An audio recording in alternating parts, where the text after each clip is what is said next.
Selamat sore semuanya. Ini baru datang Piso 407. Nah, keluhannya ada beberapa ya. Salah satunya ini. Nah, kita lihat nih. Salah satunya keluhannya itu. Kita hidupkan ya. Oke. Nah, keluhannya itu ada gambar nih. Jadi ada salah satu bohlam di belakang itu mati. Terus satu lagi ini diantaranya ya. Diantaranya kalau kita nginjek rem,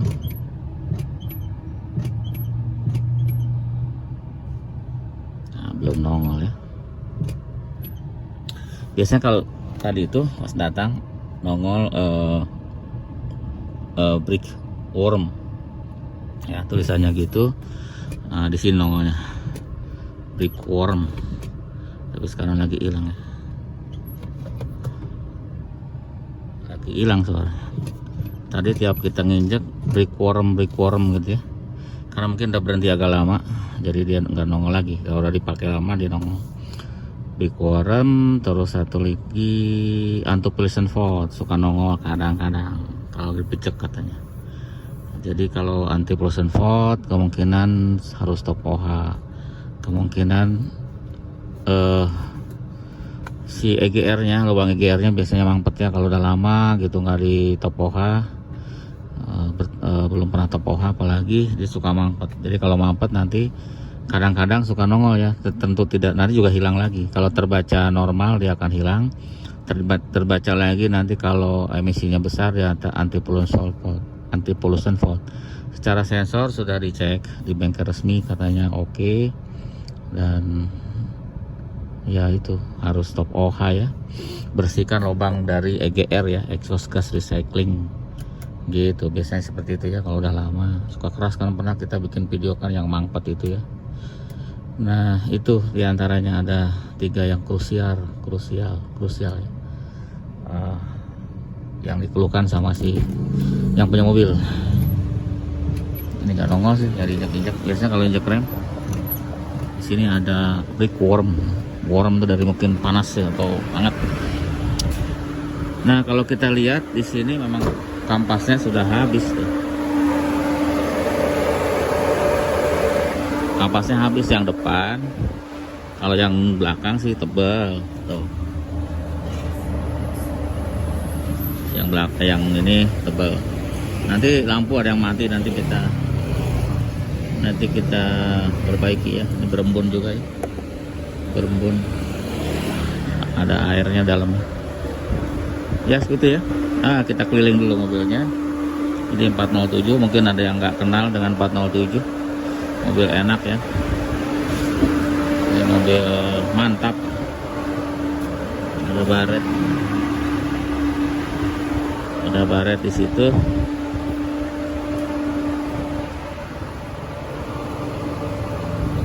Ya mobil enak ini 407 itu. Sekarang 408, basicnya dari 307.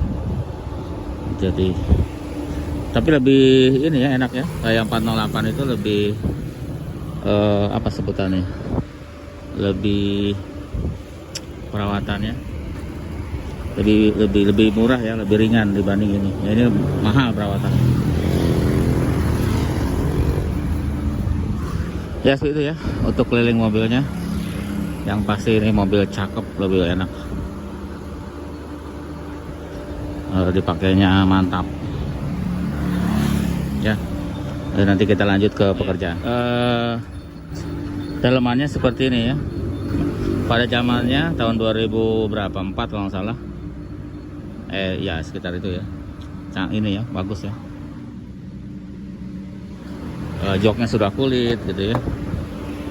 Pada zamannya ininya luas, antara legroom apa sebutannya ya, buat ruang kaki. Yang ini kulitnya juga bagus ya. Kulitnya empuk ya. Terus bau kulit gitu ya, bau kulitnya itu kayak bau kulitnya khas gitu ya. Terus tombol bagasi ada di sini. Ya, yang lain kan nggak ada yang dari situ. Tombol ininya luas tuh, ruang bagasinya luas. Ya. Dan kalau bagasi bisa pakai remote, kalau yang ini bisa pakai remote, ada gambarnya. Jadi kalau buka bagasi bisa pakai remote, ini sama. Ini kita pencet. Tuh kan buka kan? Tuh. Nah kalau yang sekarang kan pakai kaki ya, ditendang. Yang 3008. Oke itu ya, nanti kita lanjut ke pekerjaan. Kalau mesinnya sih normal ya, cuma kadang suka nongol gitu, anti pollution fault itu. Ya kalau ini mesinnya suaranya normal, tidak masalah. Cuma suka nongol. Anti pollution fault biasanya kan dari EGR ya. Kalau EGR itu ini switchnya, switch EGR. Terus dia tuh yang ngebuka nutup dari emisi ya, dari dari knalpot, dibakar lagi masuk ke ruang bakar, itu switchnya. Nah kalau dia mampet, nah dia akan nyala, anti pollution fault gitu. Selain dari ada pompa, namanya pompa atau air pump ya, buat EGR juga sama. Sudah habis ya kampasnya,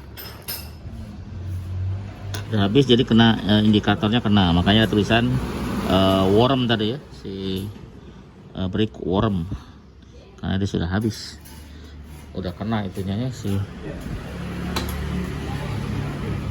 Nah kalau yang masih ini kan tebal seperti ini nih, tuh yang kanan sudah diganti, tinggal yang kiri ya, ini kan tebal banget tuh. Dan ada sensornya ya, tuh sensornya kalau udah kemakan dia akan ada tulisan worm gitu ya. Ini lagi dibuka, dipasang. Masangnya sih sama seperti tipe yang lain ya, Sep, sama seperti yang lain ya.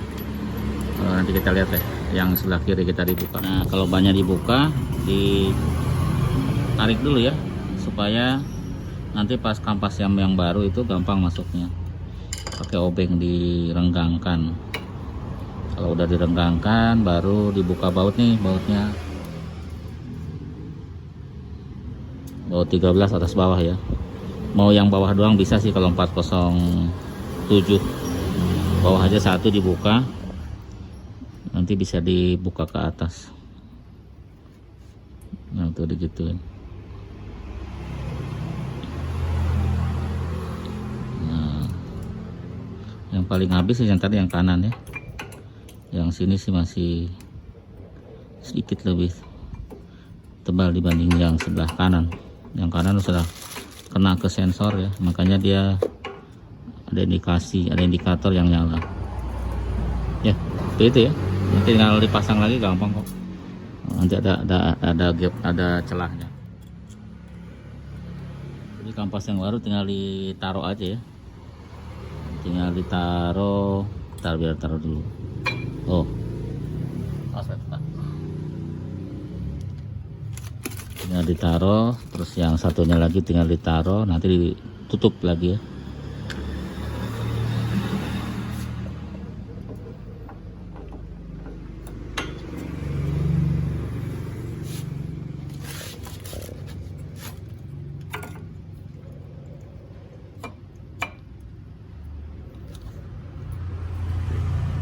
Ya, itu doang, tinggal ditutup lagi, tinggal dikencengin lagi bautnya, dipasang baut lagi yang bawah.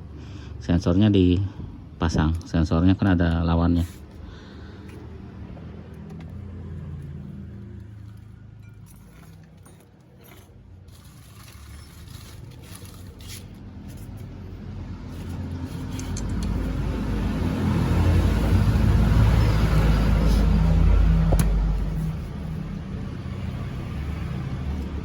Ya seperti ya, tinggal dipasang aja.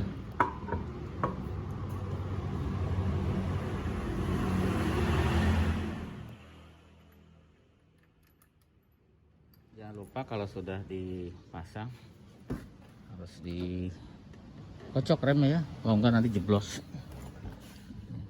Jadi harus dikocok, hidupkan mesin dan dikocok ya. Kocoknya jangan terlalu dalam, sini aja. jangan sampai dalam, nanti malah sampai dalam malah nanti bermasalah remnya ya, masternya kena kan baret. Jadi nggak usah terlalu dalam seperti itu ya. Ini juga kita tadi sudah setel nih, awalnya dia kalau posisi ini D nya suka nggak mau, sekarang sudah mau. Kalau dia nggak mau ke 1 nggak mau.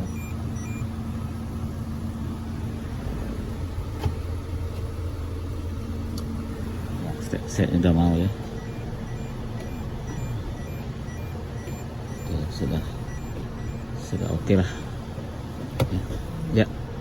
Ya tadi di setel aja ini posisinya. Tadi di D tetap masih tulisannya N.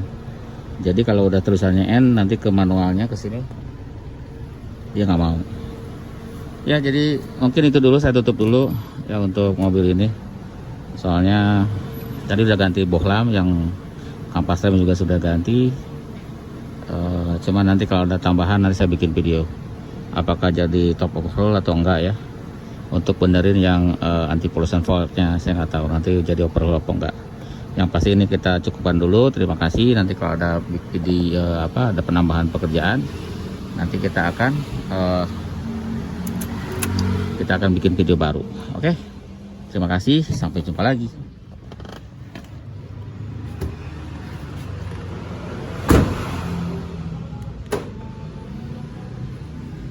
Oke, penasaran ya, kita coba saja. Waduh, ini safety belt-nya. Oke, kita lanjut, kita tes mobilnya ya. Penasaran, ini tambahan video aja untuk ngetes rem dan bohlam ya. Tadi sudah diganti bohlamnya ya. Kalau belum diganti dia ada tulisan bolop faulty ya, rear. Nah, sekarang sudah nggak ada, diinjek-injek sudah oke. Ya tinggal satu sebenarnya ya, yang tadi saya bilang yang